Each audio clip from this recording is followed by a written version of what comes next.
రాజు గారు సార్, మీరు మొన్నే తెలుగు ఫిల్మ్ ఇండస్ట్రీలో one of the costliest film game changer చేశారు. అలాగే ఇప్పుడు ప్రశాంత్ నీల్ గారితో లేకపోతే రకరకాల పెద్ద డైరెక్టర్స్తో చాలా పెద్ద సినిమాలు ప్లాన్ చేస్తున్నారు. మీకు మొత్తం సినిమా డైనమిక్స్ అంతా తెలుసు మన దగ్గర. అక్కడ మీ పక్కన కూర్చున్న ఇద్దరు Kerala film industry biggest budget cinema తీసి వాళ్ళిద్దరే ఈ రోజుకి ₹1 కూడా తీసుకోలేదంట. మన ఇండస్ట్రీ ఈ ఎగ్జాంపుల్ నుంచి ఏదైనా నేర్చుకోగలిగింది ఉందంటారా? అంటే ఆల్రెడీ మీకు తెలుసో తెలియదు, రాజమౌళి గారి స్కూల్ అదే కదా. రాజమౌళి గారు is not taking any remuneration, is only profit sharing. Okay, ఇంకా చాలా మంది ఉన్నారు కదా. ప్రశాంత్ నీల్ గారు కూడా సేమ్. అంటే ఒక్కొక్కరు స్టార్ట్ చేస్తే భారీ బడ్జెట్లు పెరుగుతున్నప్పుడు అందరు సేమ్ స్కూల్కి వస్తారు. I'm expecting shortly Telugu industry అందరు అదే స్కీమ్లో ఉంటారు. గేమ్ చేంజర్లో కూడా అదే స్కీమ్ జరిగింది సార్.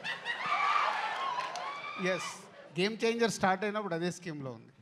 Thank you sir. అంటే రాజుగారు కంటిన్యూ క్వశ్చన్ ఇక్కడ.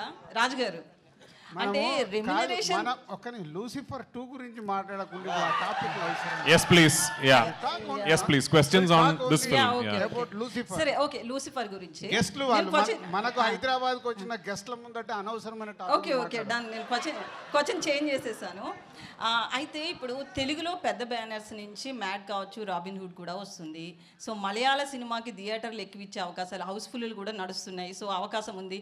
ఒక తెలుగు పర్సన్గా మీరు మలయాళ సినిమాకి ఎక్కువ స్కోప్ ఇచ్చే అవకాశం అదే మలయాళం. ఇప్పుడు అలా అడిగితే మలయాళం తెలుగు అని సపరేట్ చేస్తారు. ఈరోజు గ్లోబల్ సినిమా కరెక్ట్, ఎక్కడ బాగుంటే అక్కడ చూస్తారు.